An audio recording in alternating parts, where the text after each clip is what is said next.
খোকা ওই মেয়েটার জন্য একটা ছেলে দেখতে বলিলাম তা ছেলি দেখেছি তো ভাই। দেখিস? হ্যাঁ, ছেলি তো খুব সুন্দর ছেলি, যেরকম নাকে মুখি সেইরকম বুকি পিটি। তাই না? হ্যাঁ, ছেলে করে কি? ছেলির মনে করো যে প্লেন হেলিকপ্টার এইসবের ব্যবসা। প্লেনের ব্যবসা? হ্যাঁ, আমার গিরে দিকে থাকে ওর প্লেনের ব্যবসা, আমি বুঝতে পারলাম না। তুমি বুঝতে পারলি না? ছেলির প্লেনের ব্যবসা, ও তো বিভিন্ন মাহফিলি, সবার মাহফিলি, গানের অনুষ্ঠানে এইসব জায়গায় প্লেন বিক্রি করে।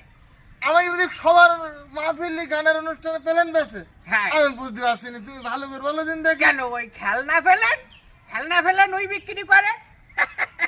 খেলনা ফেলে আমি তো সেই আসমানে চলে গেছি। ও না, অত দূর ভাবলে হবে না তো। আচ্ছা ইয়ে হ্যাঁ হুগা, হ্যাঁ, ও আমি রাজি বুঝছো, ছেলে পরিকর্মী খাচ্ছে, একটা ব্যবসা বাণিজ্য, এইটাই মূল। এখন ও নেশা পানি টানি করে না তো? ছেলি হ্যাঁ? না খোকা, ছেলি তো 5 ওয়াক্ত রোজা থাকে। ও আলহামদুলিল্লাহ, আমার খুব বাঁচাইলি তুমি। ও নেশা পানি করে না মাঝে মধ্যে।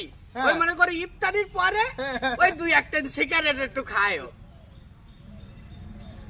কি বললে তুমি? এটা সিগারেট খাই, ছেলে সিগারেট খাই?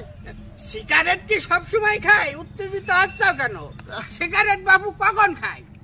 যখন ওই গাঁজা খায় তখন ওই সিগারেটটা একটু খায়। ও তার মানে তুমি কি বুঝাচ্ছ? ছেলে গাঁজাও খায়?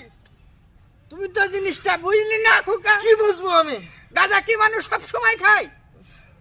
গাঁজা কখন খায়? যখন মদ খায় তখন ওই গাঁজাটা একটু খায়। তুমি কি বেরেন টেরেন তোমার গেছে? সব শেষ হয়ে গেছে নাকি?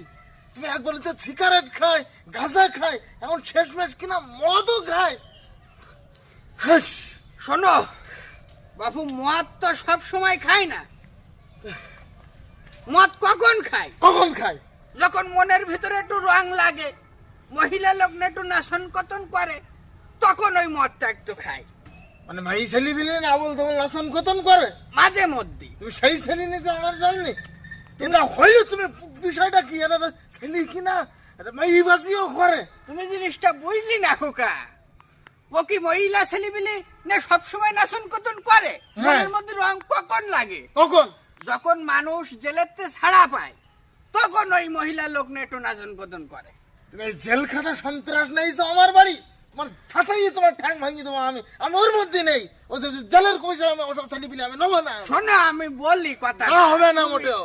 তুমি বুঝতে চাও না। ও কি সবসময় জেলে যায়? এই পন্ত মাত্র 5 বার জেলে গেছে। ওই ওই ঘটনা কি? হ্যাঁ, ওই মেয়ের বাপেরে এইসব শুনি যখন মেয়েও দিতি না রাজি হয়। চাবজি হবে কেন? ও তো মারি ফেলাই তো শান্তিরা। ওইটাই তো, ওই যখন মেয়ের বাপেরা হুম, মেয়ে দিতি রাজি না হয় তখন ও মনে করে যে ওই মেয়ের বাপের এসে ঠাস করে মাথায় বাড়ি মারে, হাফ মার্ডার। এই পর্যন্ত 5টা মেয়ের বাপের মাথায় বাড়ি মেরিছো। কেউ এইসব কেসেই তো জেলে যায় মূলত। কেউ মরি টরি গে নাই? ওই হাফ মার্ডার, কেউ হাসপাতালে কুকাইতি, যে কেউ এদিক ওদিক আছে, এইরকম আর কি। আচ্ছা আমার কথা শোনো, মানে এর থেকে মুক্তি পাওয়া যাবে না? হ্যাঁ, মুক্তি পাওয়া যাবে, ওই মাথা ফেটে যাবে। আমার কথা শোনো, আমি তো এবারে বিভিন্ন ওই হাতে কি নাই দেওয়া যায়? ওই মাথা ফেটে যাবে, দিল্লি দাও না দিল্লি না দাও, তখন কিছু একটা করি না। আর কথা